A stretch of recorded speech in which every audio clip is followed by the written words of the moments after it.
Hai semuanya, jumpa lagi bersama Mimin. Kali ini Mimin akan merekap satu film action yang wajib kalian tonton sampai akhir. Film diawali dengan memperlihatkan kelanjutan hidup Bishop yang menghabiskan waktu luangnya di Brazil. Ia menginap di sebuah kapal pesiar yang tentu saja kapal ini sudah dipersenjatai sebagaimana Bishop yang kita kenal. Sore itu ia keluar untuk ngopi di sebuah kafe. Namun tiba-tiba dia didatangi oleh seorang wanita yang mengatakan kalau pimpinannya ingin menawarkan Bishop sebuah tugas, di mana ia harus membunuh 3 orang tertentu dan membuatnya mati seakan-akan karena sebuah kecelakaan. Bagi kalian yang belum nonton sekril pertama dari film ini, biar Mimin jelaskan. Bishop ini bukan sembarang hitman. Dia selalu berhasil membunuh targetnya tanpa seorang pun yang tahu. Orang-orang mengira kalau targetnya mati akibat kecelakaan. Dan itu semua berkat kemampuan dan strategi Bishop yang luar biasa.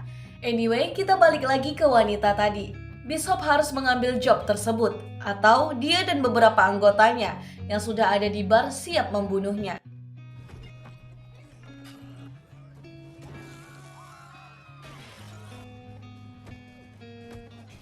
Bishop pun berhasil kabur dengan menaiki sebuah gondola. Namun wanita tadi dan bersama pasukan tambahan masih terus mengejarnya sampai akhirnya ia melakukan aksi nekat demi meloloskan diri.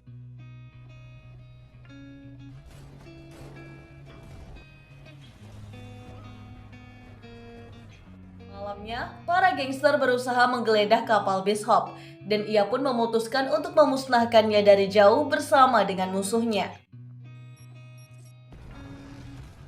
Dari sana Bishop sampai di sebuah dermaga dan masuk ke sebuah kontainer. Ini merupakan tempat Bishop menyembunyikan beberapa barang yang berharga lainnya.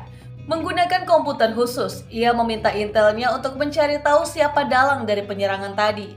Namun untuk menghindari konflik lebih jauh, Bishop memilih untuk kembali memulai lembaran baru dengan kabur ke negara lain.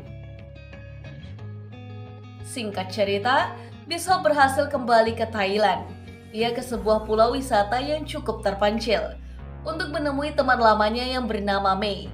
Ia merupakan pemilik villa di pulau tersebut, dan di pulau itu juga terdapat sebuah rumah khusus untuk Bishop yang sudah lama ia tinggalkan. Walaupun sudah lama ditinggalkan, ternyata di balik lantai rumah itu, Bishop pernah menyimpan barang-barang penting yang berguna untuk situasi seperti saat ini.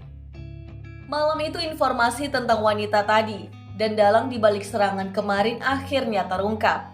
Mafia yang mengincar sejak kemarin ternyata seorang pengusaha senjata ilegal bernama Crane. Keesokan harinya, seorang wanita Amerika tiba-tiba muncul. Wanita ini mendatangi Mei untuk meminta bantuan kotak obat karena ia mengalami beberapa luka di tubuhnya. Terlihat, ia seperti habis mendapatkan kekerasan dari seseorang. Dan benar saja, malamnya, terdengar wanita tersebut kembali dipukuli oleh pacarnya saat berada di atas kapal. Awalnya, Bishop tak ingin ikut campur, namun Mei memaksanya untuk memberikan bantuan. Terpaksa Bishop pun ke sana, dan saat membela diri dari serangan, dirinya tak sengaja membunuh pacar wanita itu. Sembari Mei mengevakuasi wanita tadi, Bishop masuk ke kapal dan mengecek beberapa hal. Di sana ia menemukan paspor dan HP wanita tadi, yang ternyata bernama Gina. Namun di HP Gina, anehnya terdapat foto Bishop. Dia pun menyadari ada yang tidak beres. Di lain sisi, untuk menutupi kematian pacarnya Gina, ia pun membakar habis seluruh kapal tersebut bersama isinya.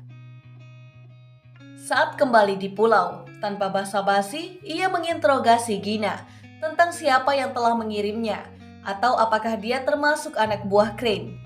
Awalnya ia tak mau mengaku, namun pada akhirnya ia mengatakan bahwa Crane yang telah mengirimnya. Namun ia bukan bawahannya, melainkan Crane mempunyai rahasia tentang Gina yang membuatnya terpaksa menuruti perintahnya. Dan soal pacarnya yang sudah tewas tadi hanyalah sebuah sandiwara. Gina sendiri tak menyadari misi utama dari Crane, yaitu untuk membuat Bishop jatuh cinta kepadanya. Dan nantinya Gina bakal disandra dan Bishop harus melakukan segala perintah Crane atau Gina akan mati. Namun tentu saja Bishop tak sebodoh itu. Keesokan harinya, ia mencoba mencari tahu latar belakang Gina yang ternyata Gina adalah seorang pemilik panti asuhan bagi anak-anak mantan korban perdagangan manusia.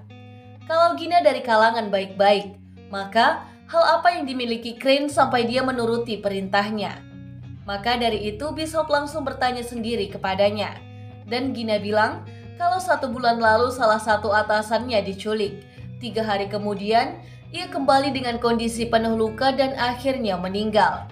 Ternyata itu ulah Crane dan bilang dia akan menyiksa anak-anak lainnya jika Gina tak menuruti perintahnya. Siang itu terlihat beberapa pasukan mengawasi mereka dari jauh. Untuk mengulur waktu, Bishop menyuruh Gina untuk berpura-pura bersikap mesra, sehingga anggota Crane mengira semua rencana berjalan dengan lancar. Malamnya, Gina meminta maaf kepada Bishop karena sudah menariknya ke dalam pusaran masalah. Melihat tindakan Gina yang tulus dalam merawat anak-anak di panti asuhan, membuatnya luluh. Karena ternyata Bishop waktu kecil merupakan seorang anak yatim piatu. Bahkan dia sudah diperdagangkan ke beberapa kelompok mafia. Dan sejak kecil dirinya sudah dilatih untuk menjadi mesin pembunuh. Crane ternyata berada di satu tempat pelatihan yang sama dengannya. Namun bedanya, Bishop berhasil kabur sedangkan Crane tidak. Dan tanpa disadari, kedekatan mereka berdua pun terjalin. Malam itu, Bishop bahkan menitipkan jam tangan pemberian ayahnya sebagai janji bahwa dirinya akan menghabisi Crane dan Gina bisa kembali bebas merawat anak-anak di panti asuhan. Keesokan paginya, Bishop didatangi oleh gerombolan pasukan, sedangkan ia dibawa untuk bertemu dengan Crane.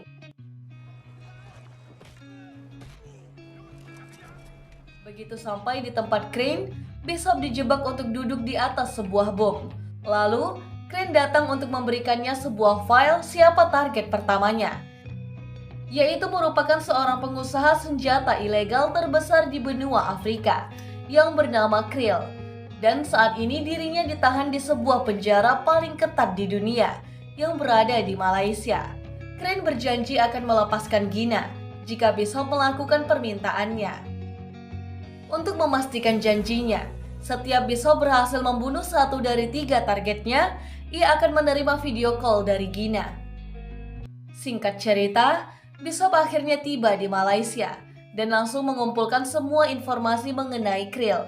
Selain penjara ini sulit untuk ditembus karena berada di sebuah pulau, para napi juga tidak dapat melarikan diri karena lautannya dipenuhi dengan hiu yang ganas. Sekalipun Bishop berhasil masuk, ia juga harus mencari cara agar bisa mendekati Krill walaupun ia sedang di penjara. Ia memiliki pasukan napi yang menjaganya sepanjang waktu. Akhirnya Bishop sudah menentukan rencananya. Ia mulai berkeliling untuk membeli beberapa peralatan, mulai dari tinta tato, krim penyelam, dan sebagainya. Lalu 3 bahan utama pembeliannya disusupkan ke dalam sebatang rokok, permen karet, dan sebuah kaleng pomade. Ternyata, untuk masuk ke penjara, Bishop memilih dengan cara penyamaran, seperti seorang buronan internasional yang kebetulan ada kemiripan dengannya. Buron itu memiliki tato dadu di mukanya, dan itulah kenapa Bishop membeli tinta tato tadi. Keesokan harinya, Bishop menjalankan aksinya. Dimulai dengan memprovokasi para polisi yang berjaga di jalan. Tak butuh waktu lama, melihat tato di mukanya serta paspor yang sudah ia palsukan, membuat Bishop langsung dikira buronan internasional yang sudah sesuai dengan rencananya. Ia pun dibawa ke penjara yang dimaksud. Dan saat dilakukan pemeriksaan barang yang ia kantongi, sang sipir penjaga tak menaruh curiga sama sekali.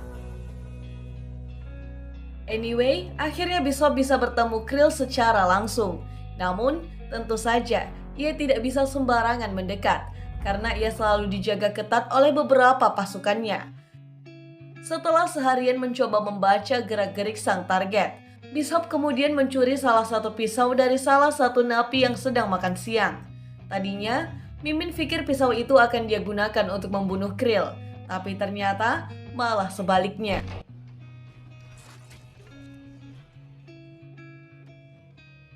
Melihat potensi Bishop untuk dijadikan salah satu tangan kanannya, ia pun langsung diundang untuk berbincang 4 mata dengan Krill di selnya.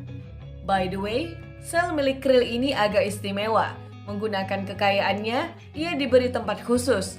Bahkan ia memiliki berbagai kelengkapan ramuan untuk menjalankan ritual kepercayaannya.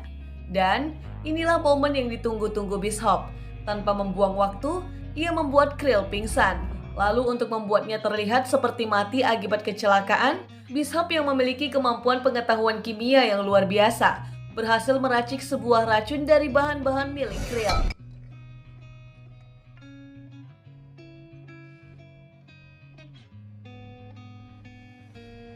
Tak butuh waktu lama, hingga kematian Krill membuat heboh satu penjara. Alarm berbunyi dan para tahanan dikumpulkan. Bishop sendiri langsung menjalankan rencana kedua, di mana ternyata barang yang ia selipkan di dalam rokok merupakan bahan peledak yang ketika disatukan dengan permen karet yang sudah ia modifikasi, membuat ledakan yang cukup untuk menghancurkan dinding penjara. Sebelum meloncat ke laut, Bishop mengolesi badannya dengan krim pomade, alias krim yang biasa digunakan penyelam untuk menghindari gigitan hiu. Dan dengan begitu ia pun berhasil kabur dari salah satu penjara terketat di dunia. Tak lama kemudian, Bishop dijemput oleh kapal nelayan yang sudah diaturkan oleh Crane untuknya. Dan sesuai janji, Gina dibiarkan tetap hidup yang bisa Bishop pantau melalui video call. Singkat cerita, Bishop ke titik berikutnya, yaitu Sydney, Australia, karena target keduanya berada di sana. Pria ini bernama Cook, dan dia adalah salah satu pengusaha ternama di bidang mineral dan batu bara. Namun, sebenarnya ia juga memiliki banyak bisnis kotor di pasar gelap. Cook setiap waktu dijaga ketat oleh bodyguardnya dan tinggal di sebuah penthouse yang berada di sebuah gedung ternama di kota Sydney. Untuk naik ke lantai atas, yang dilengkapi dengan pemindai retina dan sebagainya. Jadi bisa dibilang cukup sulit untuk bisa menyusup ke dalam.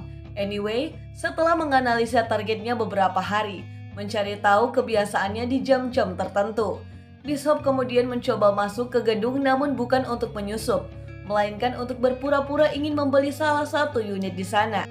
Dengan trik simpel ini, dia berhasil membuat blueprint di gedung itu, serta menduplikatkan kunci milik sang agen properti.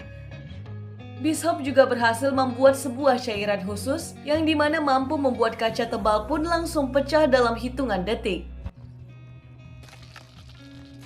Akhirnya, hari eksekusi pun tiba. Di waktu yang telah ditentukan, Bishop berpura-pura sebagai teknisi, berhasil masuk ke unit apartemen yang berhasil ia gandakan kuncinya. Menggunakan beberapa peralatan, ia berhasil membuka jendela tebal di dinding. Hingga ia pun berhasil memanjat di bawah kolam renang milik Cook. Sesuai perhitungan, Cook yang habis jogging pun langsung berenang. Dan begitu ia masuk ke dalam kolam, di saat itu juga Bishop sudah bersiap dengan segala rencananya.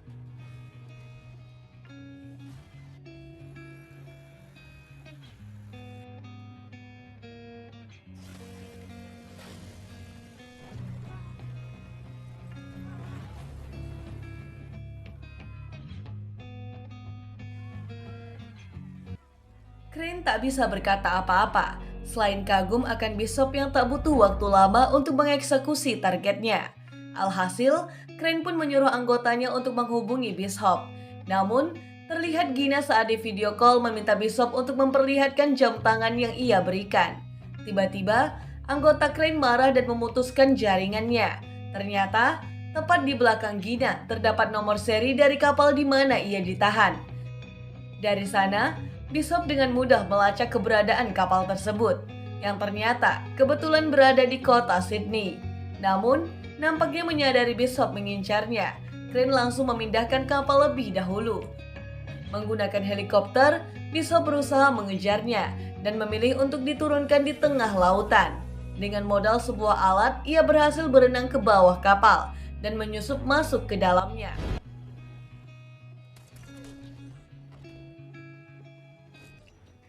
Bishop mampu menghabisi banyak anggota Crane, namun tetap saja jumlahnya jauh lebih banyak. Belum lagi ia datang tanpa persiapan.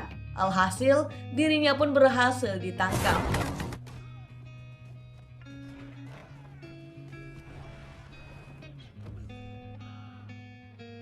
Crane sendiri masih memberikan Bishop kesempatan untuk menyelesaikan misinya. atau Gina akan dibunuh. Ia bahkan menyuruh anggotanya untuk mengantarkan Bishop ke dermaga. Namun, Bishop memilih caranya sendiri untuk kabur dari sana.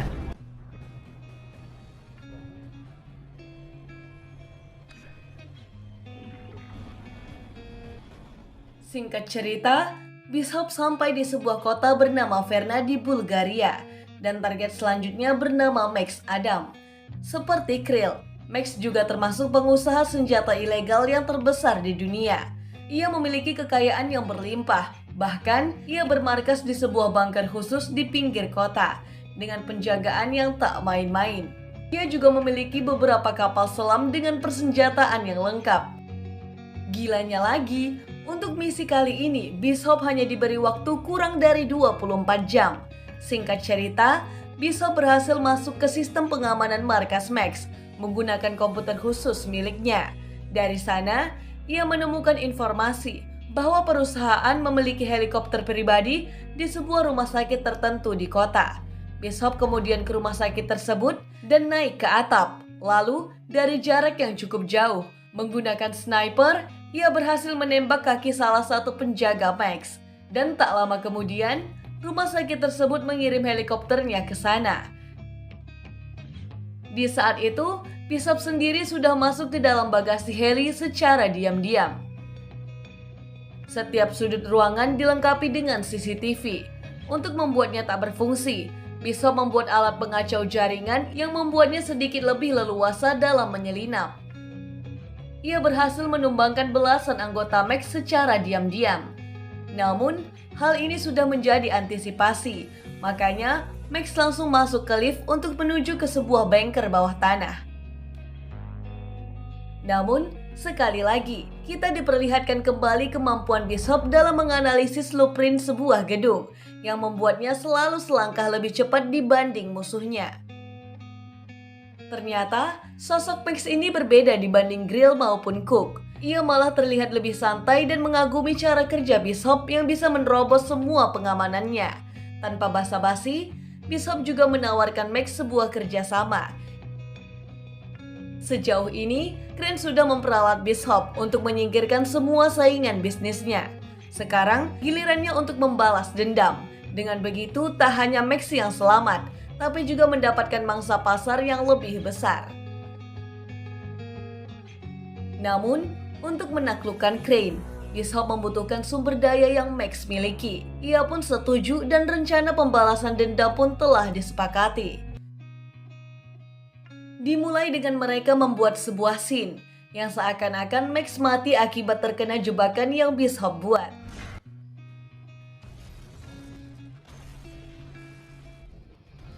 Di saat ia tercebur ke laut, Bishop muncul untuk membawanya menyelam ke tempat yang tak ada satupun orang yang mengetahui bahwa ia selamat. Dengan begitu, Crane akan mengira bahwa target ketiga telah berhasil dieksekusi. Crane sendiri tak percaya jika Max sudah mati. Maka dari itu, ia meminta sebahagian besar pasukannya untuk ke markas Max dan mencari jasadnya. Kalau mayat Max sudah dia simpan di dalam salah satu kapal selamnya. Dan sejauh ini, semua sudah sesuai perhitungan Bishop. Sebelum pasukan Crane datang, ia telah memasang berbagai perangkat di sana.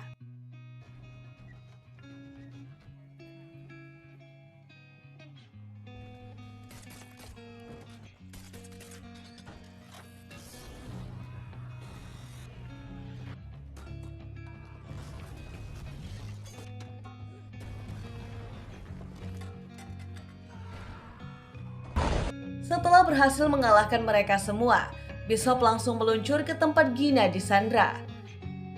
Crane juga tentunya sudah memerintahkan seluruh pasukannya untuk berjaga-jaga.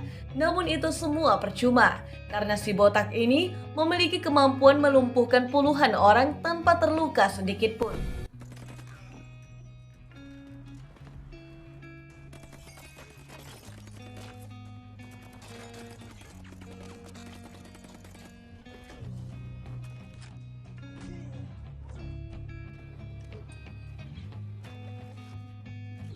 Gina sendiri sempat tertembak saat berusaha memberikan perlawanan.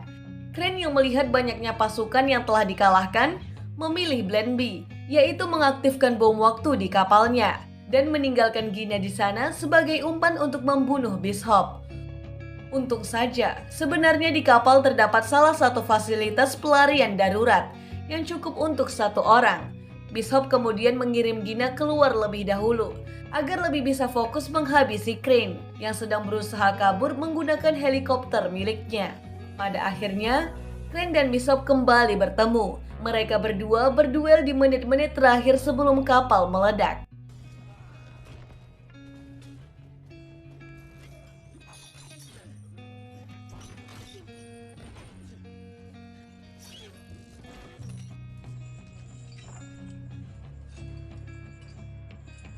Kalau Bishop lompat ke laut, ia akan terkena efek dari ledakan kapal yang bisa saja membuatnya tewas. Maka dari itu, ia memilih untuk tetap masuk ke kapal. Namun tak ada yang tahu bagaimana cara ia kabur. Pada akhirnya, Gina pun selamat. Namun keberadaan Bishop tak ditemukan. Kapal Crane hancur lebur dan yang tersisa hanya bagian tempat penyimpanan jangkar kapal. Adam sendiri tak menyangka Bishop akan mati, namun Max masih menaruh kecurigaan. Alhasil setelah di-briefing, ia menyadari bahwa tempat penyimpanan jangkar kapal itu sangat kokoh dan bisa menampung satu orang dewasa. Maka dari itu, ia kemudian melacak CCTV pelabuhan. Dan benar saja, ternyata saat malam hari, diam-diam Bishop keluar dari sana dalam keadaan tanpa terluka sedikit pun. Setelah beberapa bulan menghilang, Bishop kemudian kembali ke Kambodia, ke sekolah yang Gina dirikan untuk anak-anak yatim. Ia sendiri tak menyangka kalau orang yang selama ini sudah ia sangka mati, ternyata masih hidup. Dan film pun selesai. Terima kasih buat kalian yang sudah nonton alur film dari Kamar Sinema. Terus dukung channel ini dengan subscribe dan sampai jumpa lagi di alur cerita berikutnya.